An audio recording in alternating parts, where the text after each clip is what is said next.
Hi friends, எல்லோருக்கும் வணக்கம். எல்லோரும் எப்படி இருக்கீங்க? நல்லா இருக்கீங்களா? இன்றைக்கி இந்த கதையோட அடுத்த பகுதி தான் பார்க்க போகிறோம். அதுக்கு முன்னாடி நீங்கள் செய்ய வேண்டிய விஷயம் என்ன அப்படின்னு கேட்டிங்கன்னா, மறக்காமல் நம்ம சேனலை சப்ஸ்கிரைப் பண்ணிக்கோங்க. கீழே இருக்க பெல் பட்டனையும் கிளிக் பண்ணுங்கள். அப்போ தான் நான் போடுற வீடியோஸ் எல்லாமே உங்களுக்கு உடனுக்குடனே நோட்டிஃபிகேஷன் வரும். ஸோ மறக்காமல் சேனலை சப்ஸ்கிரைப் பண்ணிவிட்டு வீடியோ பாருங்கள் ஃப்ரெண்ட்ஸ். வாங்க நம்ம கதைக்குள்ளே போகலாம்.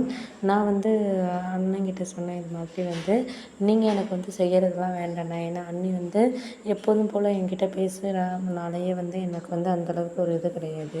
நம்ம அதனால் முக்கியமான சில விஷயங்களை நம்மளுக்கு இது பண்ணிக்கவே சில விஷயங்கள் நம்மளுக்கு புரிய மாட்டேங்குது அப்படின்னோடனே, அது சில விஷயங்கள் நமக்கு புரிஞ்சாலும் புரியாதனாலும் அது கிடைக்கிற விஷயத்தை நோக்கி தான் நம்ம இது பண்ண முடியும் அப்படின்னோடனே, நான் அதுக்கப்புறம் சொன்னேன், இது மாதிரி நீங்கள் ஒன்றும் இதை பற்றியும் நினைக்க வேண்டாம்.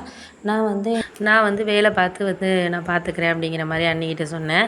அதுக்கு அடுத்தது அண்ணி என்ன சொன்னாங்கன்னா, இது மாதிரி நான்லாம் உன் கல்யாணத்துக்கு செய்கிறதுக்கு நான் என்ன சொல்ல போகிறேன், நீ ஏதாச்சும் புதுசாக உங்கள் அண்ணன்ட்ட சீன் க்ரியேட் பண்ணாத, என்ன பொல்லாதவ மாதிரி ஆக்காத அப்படிங்கிற மாதிரி சொன்னார். நான் சொன்னதுக்கு, இல்லை நீங்கள் போன வாரம் அம்மாக்கிட்டேயே சொல்லியிருக்கீங்க, இது மாதிரி என்னென்ன தான் நாங்கள் பண்ணுறது, நாங்கள் 2 பேரும் சம்பாதிக்கிறது பாதி இது குடும்பத்துக்கு தான் போகுது, எங்கள் சேவிங்ஸுக்குன்னு ஒன்றுமே இல்லை அப்படிங்கிற மாதிரி நீங்கள் சொல்லியிருக்கீங்க. ஆமாம், நான் சொன்னேன் தான். என்னென்னா அத்தை கொஞ்சம் மளிகை ஜாமான்லாம் கொஞ்சம் அளவாக வாங்க மாட்டேங்கிறாங்க, நிறைய வேஸ்ட் பண்ணுறாங்க சமைக்கிறப்போ.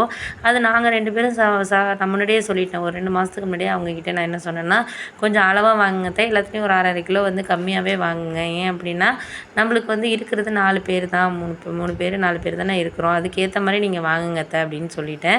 அதே மாதிரி ஏதாச்சும் சாப்பிட்ற பொருளாக இருந்தாலும் நிறையாவே வாங்கிடுறாங்க, அதெல்லாம் வேஸ்ட்டாக தானே போகுது மறுநாளைக்கு. அது சொல்லக்கூடாதா ரம்யா? இதில் சொல்கிறதுக்கு ஏன் அன்னைக்கு உரிமை கிடையாதா அப்படின்ட்டு எங்கள் அண்ணனும் அவரும் கேட்டார். உடனே ஆமா நீ, அதுவும் உண்மை தான் நீங்கள் சொல்கிறது. ஏன்னா நான் இங்கே கஷ்டப்பட்டு நான் நைட் ஷிஃப்ட் பாட்டு தான் வேலை பார்த்து சம்பாதிக்கிறேன். 2 பேருமே இன்னும் குழந்தை கூட நாங்கள் எதுக்கு வேண்டான்ட்டு இருக்கோம்.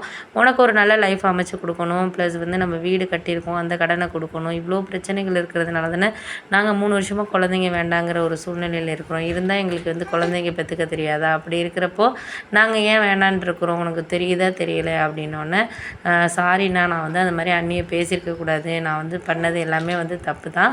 நான் அம்மா சொன்னதை நம்பிக்கிட்டு எதையாக இருந்தாலும் நான் பேசிட்டேனே அப்படின்னு சொன்னோன்னே, நீ எதையாக இருந்தாலும் அம்மா சொல்கிறத கேட்டுட்டு பேசாத, அதை யோசிச்சு பாரு, என்னத்துக்காக அண்ணி சொல்லுது என்ன அப்படின்னு சொல்லிட்டு யோசிச்சு பார்த்தனாலே உனக்கு கண்டிப்பாக எல்லாமே தெரியும் அப்படின்னோடனே, அதெல்லாம் எனக்கு புரியுதுண்ணே, நான் அப்போ தான் நான் அண்ணி சொன்னோன்னே தான் நான் அதை புரிஞ்சுக்கிட்டேன். அதுக்கு முன்னாடி வரைக்கும் அம்மா சொன்ன விஷயத்தையே நான் நம்பிக்கிட்டு எதையாக இருந்தாலும் தெரியாமல் நானும் அவங்க சொன்ன, அதனால் நீ கொஞ்ச நாச்சும் புரிஞ்சுக்கிட்டு எதாக இருந்தாலும் பேசுகிறதுக்கு வர்றமையா, நீ படித்து முடிச்சுட்டு ஒரு வேலைக்கு போகிற, அதுக்கேற்ற மாதிரி நீ பிஹேவ் பண்ண அப்படின்னோடனே, சரி நான் சாரி, நான் அண்ணி அது மாதிரி பேசிக்கக்கூடாது தான் எனக்கு தெரியுது, நான் பேசினது தப்பு தானே, என்னை மன்னிச்சிட்டேன் அப்படின்னோடனே, சரி விடு, அதெல்லாம் நான் எதையும் நான் யோசிக்காமல் பேசினதுக்கு அவள் தெரியாமல் பேசிட்டேன், நான் அதுக்கு சாரி கேட்டுக்கிறேன் அப்படின்னோடனே, அதெல்லாம் வேணாண்ணே, சாரியெல்லாம் கேட்க வேண்டாம். இருந்தாலும் உங்கள் தங்கச்சிக்கிட்ட இவங்க இது மாதிரிலாம் பேசுகிறது உங்கள் அம்மா சொல்லி விடுறது நியாயமாக இருக்கா சொல்லுங்கள்?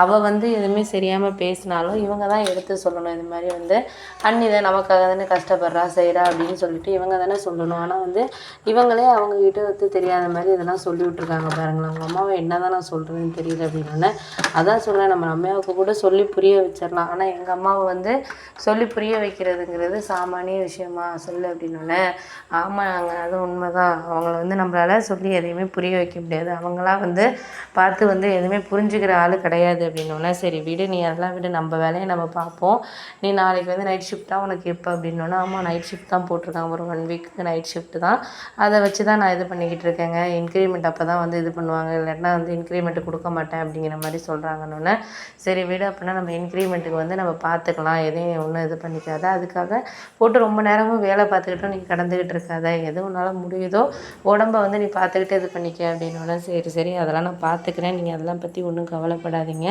ஒரு 2-3 நாள் போகட்டும், நானே சீனியர் சார்கிட்ட பேசலான்ட்டு இருக்கேன், ஏன்னா நைட் ஷிஃப்ட் போடாதீங்க, 2 பேருக்கு இது மாதிரி மாற்றி போட்டால் கொஞ்சம் கஷ்டமாக இருக்குது அப்படின்ட்டு வீட்டில் எல்லாருமே குழந்தை இன்னும் என்ன ஏன் அப்படின்னு கேட்குறாங்க. அதில் நம்மளும் கொஞ்சம் பிளான் பண்ணி நம்ம பண்ணுறதாங்க நல்லது. இப்போ நம்மளும் குழந்த பெற்றுக்கணும் அப்படிங்கிற மாதிரி எனக்குமே ஒரு சில நேரங்களில் ரொம்ப ஒரு ஆசையெல்லாம் இருக்குது அப்படின்னோடனே, சரி அது எனக்கு புரியாமல் கிடையாது, இன்னும் ஒரு 1 இயர் போகட்டும், 1 இயருக்கு அப்புறம் நம்ம கண்டிப்பாக நான் நீ வேலைக்கே போகலனா கூட பரவாயில்ல, நான் மட்டும் மட்டும் போனால் கூட நம்ம ஏர்னிங்கை வச்சுட்டு கூட நம்ம பார்த்துக்கிட்டு இருந்துடலாம்மா, இப்போதைக்கு இந்த 1 இயர் மட்டும் கொஞ்சம் கடனை கொடுக்குற வரைக்கும் நீ வந்து போனால் மட்டும் போதுன்னொன்னே, சரி அது எனக்கு புரியுது, நீங்கள் இல்லாட்டினா என்னை வந்து கண்டிப்பாக வேலைக்கு போகணும் அப்படின்னு சொல்கிற ஆளே கிடையாது, எனக்கு எல்லாமே தெரியுங்க அப்படின்னோடனே, சரி சரிம்மா அப்படின்னு சொல்லிட்டு அதுக்கப்புறம் நாங்கள் கிளம்பிட்டோம். ஆஃபீஸ் கிளம்பி போயிட்டுருக்கப்போ எங்கள் அண்ணன் வந்து வந்தார், திடீர்னு வந்தார். இப்போ வந்து